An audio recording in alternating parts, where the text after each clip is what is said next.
Hey guys, Tyrauku here, back again with another raid video. Today we're going to be talking about the Doom Tower bosses, so Bommel and the Dark Fae. Now, before we get too far into this video, I do want to go ahead and show you guys this image. I'm going to link this down below, but this Google Sheets file, thank you to Bobo for providing this information, but this gives us the stats for the bosses of Doom Tower that are going to be coming out, I believe, in a few hours now, tomorrow sometime. But you guys can check this out. Kind of build your teams around this because it's not exactly the stats we were thinking they were. It's a little bit different. Let's go ahead and so Bommel right now, it's different, but it's still obnoxious. Okay, so we go over here to Bommel, accuracy 750. Okay, I want to talk about this a little bit. I want to mention some strategies that maybe you guys can kind of use because right now it's a lot of the similar teams. And I mean the bomb boss. Okay, the Dark Fae, she's not super difficult. The bomb boss is a completely different level. And it's not even level 10 because level 10, the first floor, I did that on stream yesterday, threw some random champs in there. Wasn't too bad on hard. Even the second stage, not the most difficult thing in the world. The third stage, terrible, absolutely terrible. 750 accuracy, 330 resistance. Now for this, you can do a decrease accuracy, but decrease accuracy only cuts it in half, right? So 750 divided by 2 is 375. Okay, well if I need 375 resistance, that's not the worst thing in the world, right? Like if you're pretty far in the game, you can probably get 375 resistance and do pretty well. But the thing is, you got to add 80 to that number because you need about 80 more resistance than the enemy has accuracy. So after decrease accuracy, if the bomb boss has 375 accuracy, if after the decrease accuracy that is, then you're going to need at least 455 resistance to be resisting the bombs and the strips. But honestly, I'd probably even rather shoot a little bit over that just to be safe. I mean, I would probably even go for 500. So once you start getting into that much, plus looking at the speed and thinking, okay, well, if I bring Vizier and Whirlum, like a lot of people are, then I'm going to need Whirlum and Vizier to both go first. I'm going to need at least 250 speed on both of those champions. And then it just becomes like a mess of gearing. Now, people are going to be able to clear it for sure. I mean, people already did on the test server, and it's literally using the gear from their account. So they'll be able to clear it, no problem. But for majority of players, when they get to this floor, it's going to be very difficult, which granted, the Doom Tower is difficult in and of itself, right? It's always difficult, but this bomb boss especially is difficult for sure. But like I said, check this out. Check out the different bosses. Let's look at Dark Fae, okay? So that's the bomb boss on stage 90. We're just going to call him bomb boss versus Bommel. So scroll here to stage 120. Ashnix, the Dark Fae. Scroll over here. I actually haven't seen her stats just yet. Let's go over here to accuracy. Accuracy 250, resistance 330, speed 250. All right, those aren't crazy numbers. Those are definitely not crazy numbers. And I'm not even saying make these bosses like super low, but Bommel is just way overtuned. Okay, let's go down here to Bommel. I think he's at stage 60, the other version of Bommel. So Astronyx is not terrible. She's pretty on par with everybody else, I believe. So stage 50 is the other Bommel. So let's go down here to stage 50 and see what he's rocking down here. So hard stage 50, Bommel the Dreadhorn. Scroll over here. He's rocking 550 accuracy, 200 resistance, 210 speed. So these stats would be more manageable to hit, right? Like being faster than 210 is not terribly difficult. You could even push this a little bit more, but jumping from 550 to 750, that makes a big difference, especially when you're pushing up the speed as well. Just so many different stats that you need to go against this boss, okay? So keep that in mind. Now, I do want to show you guys a few things, okay? Because this is like some strategies I was testing out a little bit. I didn't get them to actually work, but I do want to give you guys a few ideas that maybe you can work with. Maybe you can figure something out, okay? Now, this is when you're seeing this team set up, you're probably thinking, oh, well, this is not going to work because you are going to have turn meter reduction and you're going to have so many bombs out. Well, man-eaters, actually, their block damage, that actually does, well, not the block damage, they're unkillable. It does prevent death from the bombs. And if the bombs explode on you, the unkillable protects you from that as well. So if you time it out correctly, I think you can definitely get man-eater, some turn meter decrease to actually work. The issue with turn meter decrease is the fact that when you decrease the guy's turn meter, he summons a bomb. Okay, so it's pretty messed up, pretty ugly. It gets ugly fast. But if you can time it out, I think you maybe will get through this. Yesterday, I had some super lucky Septimus procs, and I actually got stage 90 down halfway with this team. Now, is it going to be 100% auto, consistent? Probably not. But just an idea, because I know a lot of people are going to struggle with this. There's going to be teams, and I know one of you guys maybe watching this video, one of you are going to find a team that is not using Whirlwind, not using Vizier, not using crazy overpowered champions. Like, I mean, you see it with all the bosses, right? Like the Griffin first came out, we were using crazy teams. A few weeks later, a month or so later, now we're using Syl, Drexstar, and like really easy to get, very, very different champions from when it first came out, right? So this is bound to happen the exact same way. I don't see any reason to think that it wouldn't happen like that. It's just when you have a limited size pool of people testing it, you only get so much information, right? But when you open it up to thousands of people to test the bosses, you're going to get the perfect champions to run this boss in a few weeks, I imagine, okay? It'll definitely surface pretty soon. Honestly, by the time we get to stage 90, people may have already figured stuff out. Granted, like I said, stage 10 and stage 50 are a completely different ball game than stage 90.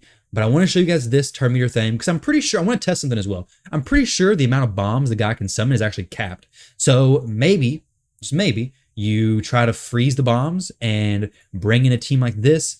Because if he caps the bombs, and you know you're only going to be taking so much damage, right? I do think this is a possible legitimate strategy, but it's going to have to be refined, tuned. And on this stage, it's not going to be as difficult because the boss is slower, right? On stage 90, it's going to be more difficult because 250 speed is harder to keep it down because you can't bring Allure. Well, one, she's weak affinity, but two, she AoE hits. But watch this, okay? So Maneater, besides, oh crap, this man, oh no, he should be geared actually. This is the test server, so this ability fully depletes a target's turn meter. Now keep in mind, if he's full turn meter, well, obviously you can get more depletion depending on where his turn meter's out because the boss has the passive that reduces turn meter reduction by 50% anyways. So you want Maneater using this, preferably when he's higher up in the turn meter, as far as I'm aware, as far as I've noticed. If we decrease that, boom, bombs dropped. Decrease turn meter again, boom, bomb is dropped. Decrease turn meter again, boom, another bomb. Like I said, I think this caps at like 5 bombs. Let's see. Now we use the Holy Sword. That's a chunk of his HP gone. If you can get this team to work decent, like if you had a Kymar in here, maybe some more max HP champions, you could maybe get this to work. All right, just maybe. Now, these bombs, actually, if you put Unkillable over top of it, the damage from the bombs will be soaked. And even if they're at, like, if you get the bomb this turn and I placed Maneater's Unkillable, they'll both be on a 2-turn cooldown until they activate. So the bombs will activate when the Unkillable and stuff is still on Maneater. So that works out nice. Now, we're going to go ahead and YOLO this and go ahead and drop some burns, speed up the cooldowns of the bombs. This is going to be possibly pretty daggone ugly. We're going to have to use Unkillable right now because the boss is about to attack, which he's actually just going to strip the bombs. That was actually a terrible idea, but we have 2 Maneaters, so we're about to see what happens here. We have 1, 2, 3, 4, 5, 6 bombs out currently. We're going to go ahead and put up the second Unkillable. Like I said, all these bombs we're going to be safe from. All the explosions we're going to be good to go. No worries there. But the issue with this team arises in the fact that these bombs are all staggered, so they're going to be blowing up at different times. So your team is going to need to be synced with kind of how the bombs, I guess, explode. But if it's only 5 bombs allowed, there's a bomb there, but it's not. 1, 2, 3, 4, 5, 6. Okay. So if there's only 5 bombs allowed, you kind of know what to expect. But I don't know if that's true or not. Let's see. So it's kind of difficult, honestly, to get more bombs. But we're doing pretty decent right now. So we have 4. 1, 2, 3, 4, 5. They're just invisible. This dude has high accuracy, pretty good resistance, high speed, and invisible bombs. What else does he have? How much more stuff are they going to add to this dude to make it even more annoying? So invisible bombs. Wow. Concept I never would have imagined. Let's see. So Septimus getting protected right there. He's about to be popped and dead because of this bomb right here. Unfortunately, the Maneater didn't have block debuffs up. So maybe you had to throw in somebody who could do block debuffs because once the bomb pops on somebody else, then this Maneater got the stun, which kind of ruined my plan, right? So I couldn't do any Unkillable. And we are back to the defeat screen, which I'm very used to seeing over the past several days, all right? So just an idea. I don't think these teams are going to be perfect, but keep in mind that there may be some other ideas, other options, maybe Sir Nick, block damage, all that kind of stuff's going to be the same, I would assume. Maybe not against the bombs. I don't know if the bombs go through block damage or not. I would assume they don't, but they may. But a team like this could work. A team with turn meter decrease could possibly work. Keep that in mind when you're going through your testing. And another thing I wanted to show you guys to keep in mind when you're going through your testing is on the Dark Fae, Inquisitor Shamel actually does absorb the fears and prevents the boss from actually casting it. So if you don't have the best turn meter reduction champions and you do need somebody to remove the fears from your team, because if you take those fears and you have to skip your turn basically, it's going to suck. It's not going to be a fun time whatsoever. So if you bring a champion like Shamel, then you can absorb them. Now, I got to use 2 here because sometimes the boss does take one of them, and if the boss takes it, then you don't absorb the fears. Well, the enemy will absorb fears you do because they have Shamel, right?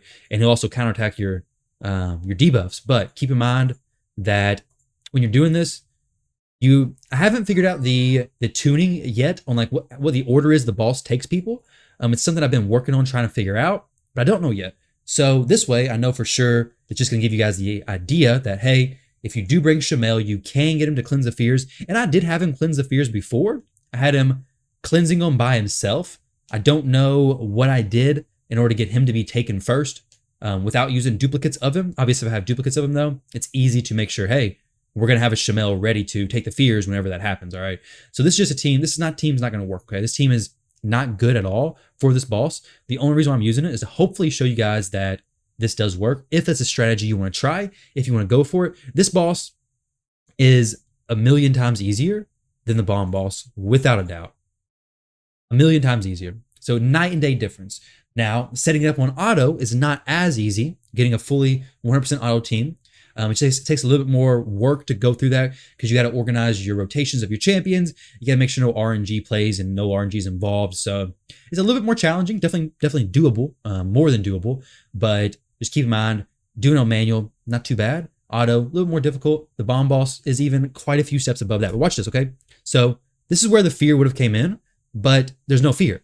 Okay, we have 2 void champions, no fear applied because he said, oh, you think you're going to fear me? I'm not scared. So I'm just going to take all those fears and counterattack you, no problem whatsoever. Now, if he would have gotten taken and it was only him on the team, then yeah, it would have screwed me up and I would have not absorbed anything or not cleansed it and put it back. Now, put that decreased defense and weaken on everybody. These Shamel's about to go off my Venus and mess her up. They're not critting though, so I guess my Shamel is actually not geared. Fortunately, the more you know, right? But these champions aren't geared perfectly, like I mentioned. This takes so long. These animations take absolutely forever. So we're just going to back out of that. They just counterattack, boom, boom, boom, boom, boom, boom, boom. But keep that in mind. If you do want to try a team like this to absorb the fears, it's definitely a legit strategy. It does work. May not be the best for you to go to, but hey, if your champions work around that strategy, perfect. Like I said, there's going to be the teams that are currently clearing it are not going to be likely, honestly. Some of these are actually really good, but in a few weeks, on the live servers, you're going to see a lot different teams, most likely, right? You're going to see, I wouldn't even be surprised if you've seen a champion solo in this, or getting close to. Well, getting to the boss and then soloing it. I tried it with Vergus. It didn't really work. I thought it was. I was getting excited, and then he died. Dies pretty quick. Maybe not solo, maybe duo, but you're definitely going to see some new teams in a few weeks. I'm definitely excited to see what you guys come up with. Like I said, I'm going to link this down below, the sheet that Bobo created, which thank you very much again to him for making this and sharing this with everybody. So very cool information. You can start building your champions around this, kind of planning your next steps before tomorrow happens, which I mean, you got a little bit of time because this dude down here, very, very different than the dude on the floor 90, who is a absolute pain to get through. So thank you all very much for watching this video. Hope it gave you some value. Hope you enjoy that. Definitely don't forget to leave a like on the video, drop a comment down below, and subscribe to the channel. Thank you again, and I'll catch you all in the next... Actually, before I catch you in the next video, never mind. Catch you guys in the next video. Thank you for watching. Later.